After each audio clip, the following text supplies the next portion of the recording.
Bismillahirrahmanirrahim. Kalam kepada Allah Tuhan Rahman bersifat wujud sarata kidam pujaan umat siang jemalam. Salawat dan salam kepada junjungan kita Muhammad pangkat tinggi dunia akhirat sarata selatan utara timur Jawa Barat. Mulonyo jalo diserakkan karena kulari dinan bapalun, mulonyo sambah ditibukan menyusun jari minta ampun. Kajirek tabang ramu-ramu inggok mancongkom lidih saga tadabuk lalu ke tanah. Kete indak disebut namu, gadang indak berimbakan gala sambah terserak ke tengah-tengah. Lurai kaunan dari Pasar Baru, di sinan hati takabe, minta ampun kami dahulu, jawablah salam di narape. Assalamualaikum warahmatullahi wabarakatuh. Dung sana Sulah Bendam Project, kembali lagi di channel Kitogo. Pada kesempatan kali ini, kita menghadirkan tamu yang spesial insya Allah.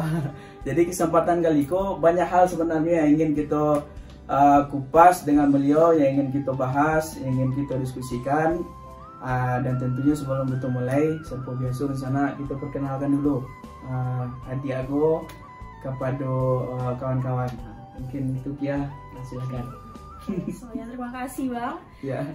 Perkenalkan, nama Zakia Daraja, biasa teman-teman kenal panggilnya Kia, mantan Menteri Pergerakan Perempuan BMKM UNAN, alumni dari Ilmu Hubungan Internasional Universitas Andalas tahun 2018. Baru selesai tahun ini nih Bang. Oke. Asalnya sudah disampaikan tadinya? Oh iya, asalnya mungkin kalau identik nih YouTube-nya Bang Up bahasa Minang ya. Kali ini bukan mengundang padusi Minang. Asalnya dari Jambi. Perempuan Melayu Jambi, asli dari Kuala Tungkal, Kabupaten Tanjung Jabung Barat. Siap. Terima kasih Kia.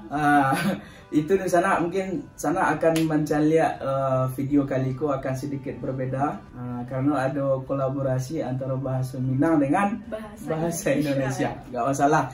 Yang penting kami tidak berbahasa Arab dan berbahasa Inggris yang mungkin teman-teman kurang paham akan seperti itu. Oke.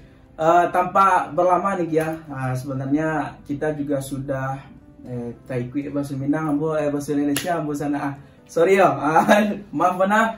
Ya dicoba karena tadi perjanjian kami ambo pakai bahasa Minang, jadi adik kita beliau akan menanggapi berbahasa Indonesia gitu ya. Karena masih sulit ya. Masih butuh banyak masih belajar. Walaupun memang seidealnya kan Dima bumi dipijak, di sinan langit dijunjung nah. Siap. Masih belajar. Itu ya.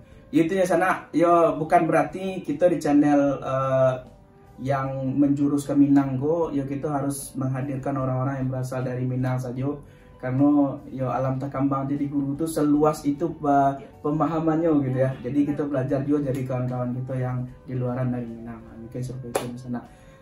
Di awal kita mulai saja dari pembahasan yang sebenarnya lah kita mulai juga dari koordinasi kita di chat gitu kan, di WA gitu. Jadi beliau kok karena aktivis perempuan lah bahasa enak bisa kayak gitu ya. Jadi ya tentang keperempuanan lah ibaratnya tuh. Untuk memulai pembahasan Kia mungkin ada pendahuluan dari Kia sebelum kita bahas yang intinya tuh. Silakan. Oke, tadi udah disinggung sama Daap kah manggilnya nih? Daap ya? Boleh. Oke, Daap. Ketika kita berbicara tentang aktivis perempuan ya, berbicara tentang keterlibatan perempuan dalam pergerakan seperti itu. Karena kalau seandainya kita lihat hari ini, kalau seandainya perempuan-perempuan itu tidak diarahkan ke wadah-wadah berpikir yang tepat, maka cenderung nanti perempuan-perempuan ini akan berada di circle-circle yang salah nih Bang. Nah, ketika perempuan-perempuan ini tidak dibantu untuk bisa mengaktualisasikan dirinya, tidak dibantu untuk bertemu dengan perempuan-perempuan yang juga berpikir visioner ke depan seperti itu, maka cenderung perempuan-perempuan ini akan masuk ke yang namanya pasar kapitalis.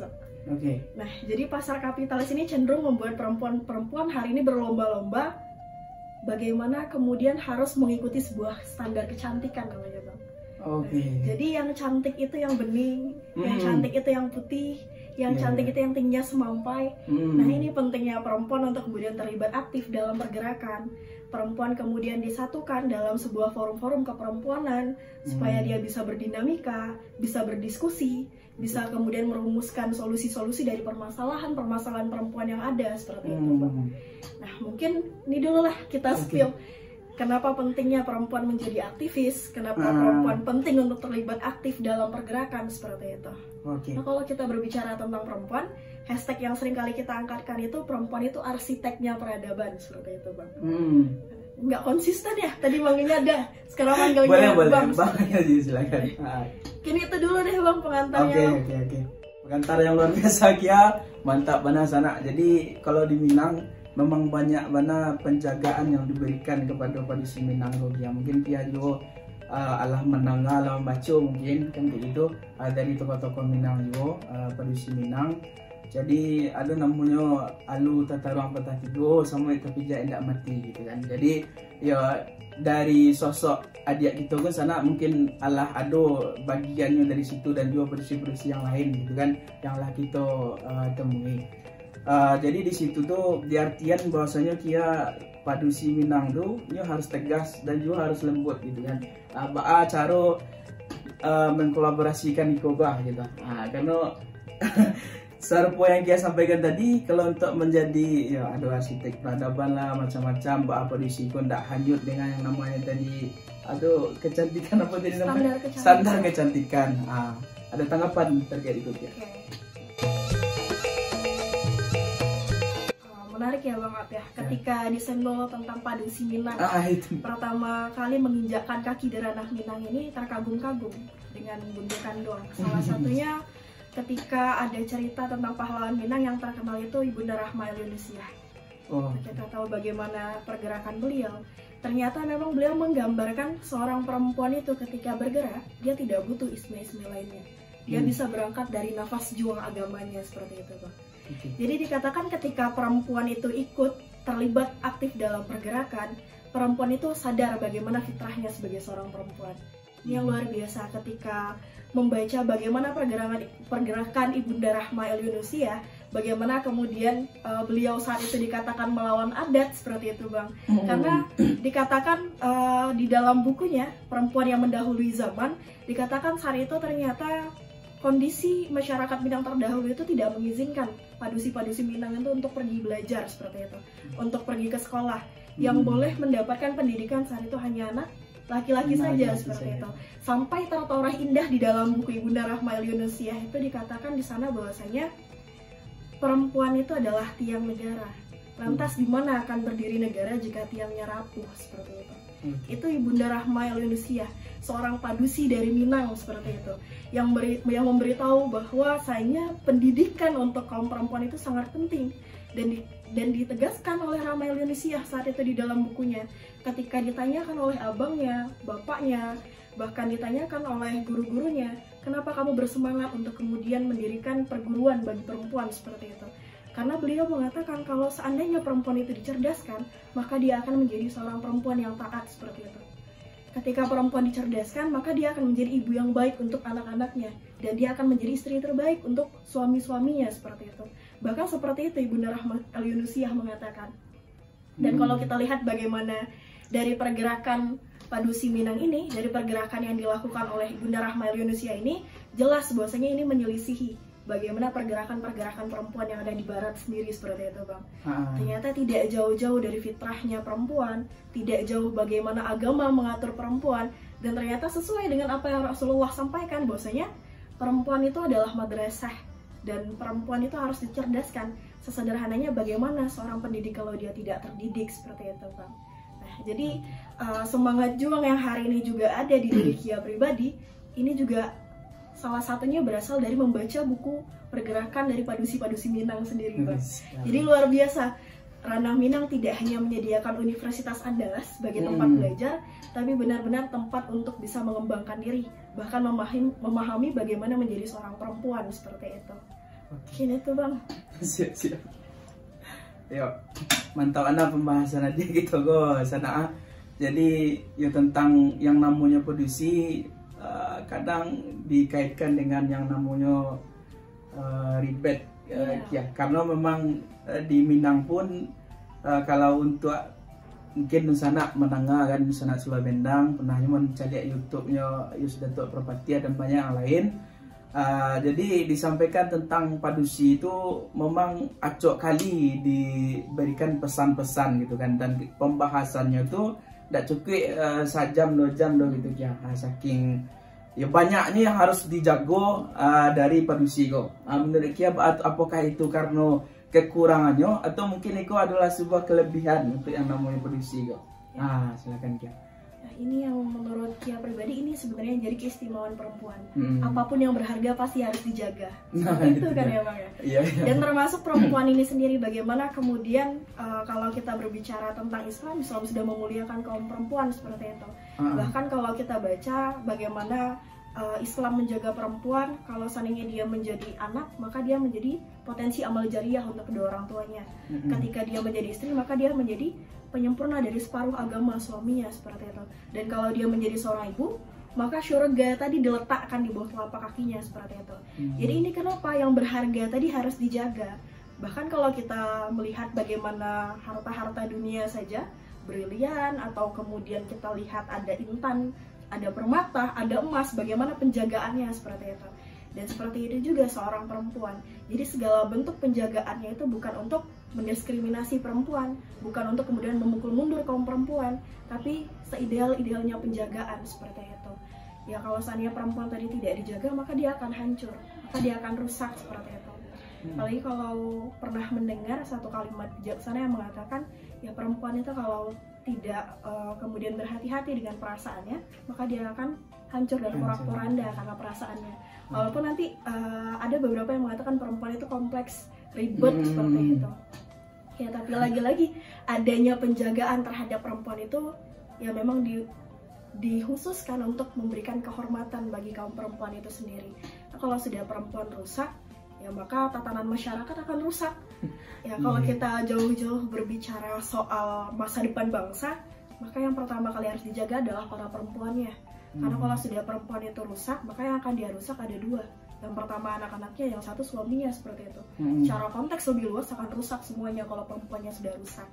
Nah ini kenapa kemudian posisi perempuan ini yang akhirnya mendapat banyak ancaman. Termasuk dari bagaimana kemudian ada isme-isme yang menyerang perempuan ini sendiri. Sampai ada pemikiran-pemikiran yang datang yang kemudian menyuruh perempuan untuk keluar dari rumahnya, menyuruh perempuan untuk fokus jadi wanita karir, menyuruh perempuan tidak usah mendapatkan beban kehamilan, menyuruh perempuan untuk bisa lebih dari kaum laki-laki seperti itu. Nanti ada isme-isme yang mungkin sudah kita kenal dengan feminisme, gerakan kaum perempuan katanya seperti itu. Tapi nanti kita lihat di perjalanannya bagaimana kemudian ya perempuan sebenarnya jadi kelelahan untuk terus menjadi lebih baik.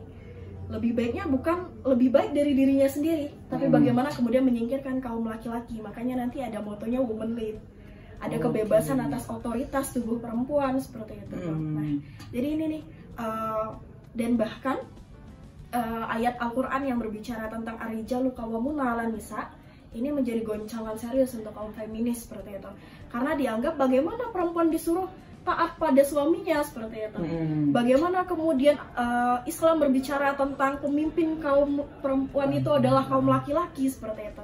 Nah ini yang dikatakan bahwasanya bahkan mereka mengklaim bahwasanya Al-Quran itu keliru karena mengatakan bahwasanya pemimpin kaum perempuan itu kaum laki-laki. Dan mereka mengatakan selama diktat kitab suci itu berbicara seperti itu, maka selamanya perempuan akan terdiskriminasi. Nah kalau perempuan hari ini tidak dicerdaskan, maka mereka akan terus berlomba-lomba untuk hal yang semu, untuk berlelah-lelah, kemudian untuk mencari penghidupan di luar, yang bahkan nanti banyak perempuan-perempuan yang akhirnya terhinakan seperti itu. Nah kalau kita tidak berhati-hati dengan isme-isme ini tadi, bahkan akan keluar dari fitrahnya seorang perempuan itu tadi seperti itu. Mulai berat kita membahasnya ini, Bang. Itu dia. Ya tentang padusi Minang sana. Ya dari yang pribadi memang itu sih aduh aja menengah gua sana dari ya banyak isu-isu yang beredar tentang feminisme yang lah disinggung oleh Kia tadi, oleh adik kita tadi. Jadi Iko mulainya dari mana pemikiranku sebenarnya Kia? Nah, gitu. Apakah dari tadi karena pada kok lah disampaikan bahwasanya nyonya punya power sendiri kayak itu kan, ada kekuatan dari dirinya sebenarnya, yang itu malah membuat pada kok merasa ya nyonya bisa sendiri gitu kan banyak kini yang berpikiran seperti itu. Ayo apa menurut Kia tuh, dari mana mulainya bisa itu terjadi tuh pemikiran itu? Kenapa kemudian feminisme ini lahir? Yeah. Jadi kita itu merujuk pada kekelaman barat seperti itu, Bang. Ternyata kalau kita melihat beberapa peradaban yang pernah terjadi sebelum, ternyata barat itu pernah berada dalam masa kekelamannya, Bang. Jadi di saat itu masyarakat Eropa itu masih berpacu pada apa-apa yang disampaikan dari gereja seperti itu.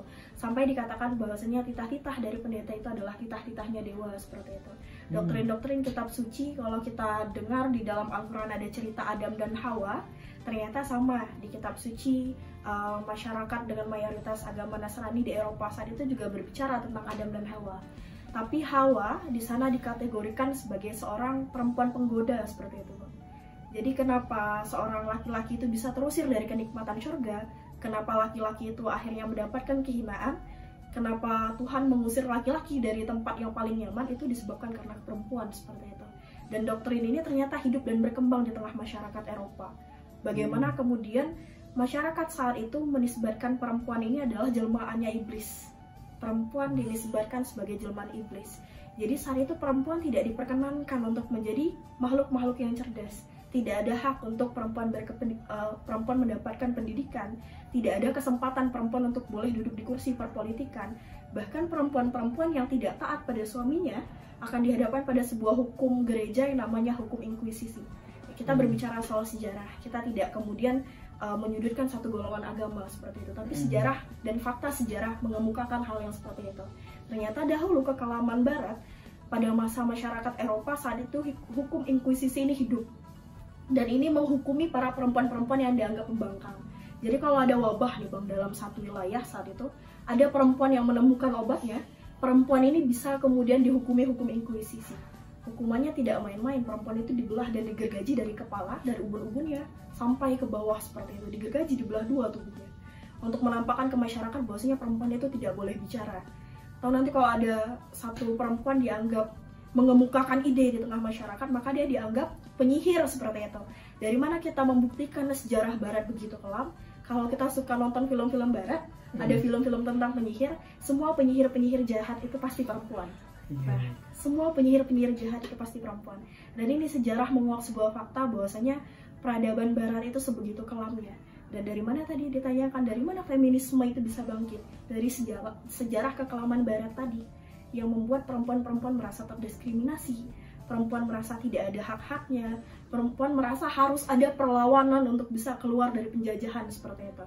Tapi lagi-lagi kita nggak boleh memukul rata bahwasanya semua peradaban seperti itu. Ternyata 1400 tahun yang lalu, peradaban gemilang bernama Islam sudah jauh memuliakan kaum perempuan. Jadi kita udah selesai dengan kekelaman-kekelaman barat itu. Bagaimana kemudian Rasulullah mengatakan yang diberi kewajiban untuk berpendidikan itu laki-laki dan perempuan, bahkan dimuliakan, diangkat derajatnya lebih tinggi ibu daripada ayah seperti itu. Ini sudah membuktikan bahwasanya peradaban Islam itu sudah selesai dengan pengurusan kaum perempuannya seperti itu. Tapi ternyata hari ini ketika sekularisme semakin berkembang, ketika gerakan feminisme itu makin berkembang, maka Islam semakin tersudutkan seperti itu. Seolah-olah Islam tidak pernah berjaya dengan memuliakan kaum perempuannya. Nah ini yang kalau kita tidak berhati-hati, maka kita akan masuk ke dalam isme-isme yang seperti ini. Perjuangan kaum feminis itu tidak lagi perjuangan untuk bisa mendapatkan keadilan bagi kaum perempuan, tapi sudah masuk ke ranah-ranah perempuan itu harus independen, bahkan harus bisa lepas dari kaum laki-laki. Bahkan nanti mereka mengatakan bahwasanya perempuan yang menjadi pelacur itu jauh lebih baik daripada seorang perempuan yang dinikahi suaminya dan hanya dibayar dengan mahar oleh suaminya. Ini kan mengerikan kalau kita lihat. Bagaimana kemudian dikatakan bahwasanya perempuan karir itu jauh lebih baik dari ibu rumah tangga. Nah, pemikiran-pemikiran yang semacam ini yang harus kemudian kita perbaiki. Karena perlahan kalau kita tidak berhati-hati, maka perempuan akan cenderung mengikuti isme-isme yang seperti ini nih Bang. Bahkan dikatakan bahwasanya kaum feminis itu mengatakan otoritas atas tubuh perempuan. Jadi kebebasan atas tubuh perempuan itu haknya perempuan. Ini maaf ya ketika dikatakan bahwasanya kalau seandainya ada perempuan yang keluar rumah dalam kondisi berpakaian terbuka seperti itu, bahkan nyaris-nyaris telanjang ketika dia diperkosa, maka itu yang salah itu bukan perempuan, tapi yang salah itu kaum laki-laki. Nah seperti itu bahkan mereka. Dan pemikiran-pemikiran yang seperti ini yang perlahan masuk di tengah perempuan-perempuan hari ini, yang seolah-olah harus ada perlawanan, harus ada rivalitas antara kaum laki-laki dan perempuan hari ini. Penggaungan bahwasanya perempuan itu tidak dapat kesetaraan, perempuan itu tidak dapat hak seperti itu. Nah ini yang pada akhirnya kalau kita tidak mengamati dengan jeli, maka isme-isme ini akan hidup subur di tengah masyarakat Indonesia hari ini, terutama di antara kaum perempuannya hari ini. Padahal perempuan sendiri tidak dibatasi ruang geraknya. Perempuan itu diberikan izin untuk berpendidikan setinggi-tingginya. Bahkan perempuan itu memiliki kebebasan untuk menentukan pilihannya. Akan tetapi secerdas-cerdas perempuan adalah yang pandai memposisikan di mana dirinya seperti itu.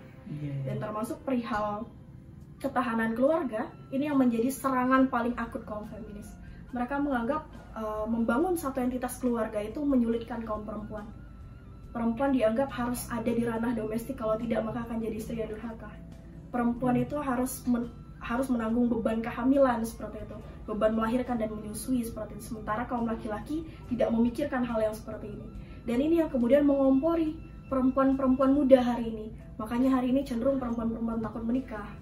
Perempuan-perempuan takut kalau seandainya tidak bekerja nanti dihinakan dengan nafkah suaminya seperti itu. Nah kalau seandainya banyak perempuan yang berpikiran seperti ini, maka ke depan kita akan melihat bagaimana rivalitas antara kaum laki-laki dan perempuan ini akan semakin terjadi. Kesenjangan sosial akan semakin tinggi seperti itu. Bahkan perempuan-perempuan akan semakin terhina lambat laun kita kalau kita tidak menghentikan isme-isme ini, Bang. Oke. Semakin berat kita membahas.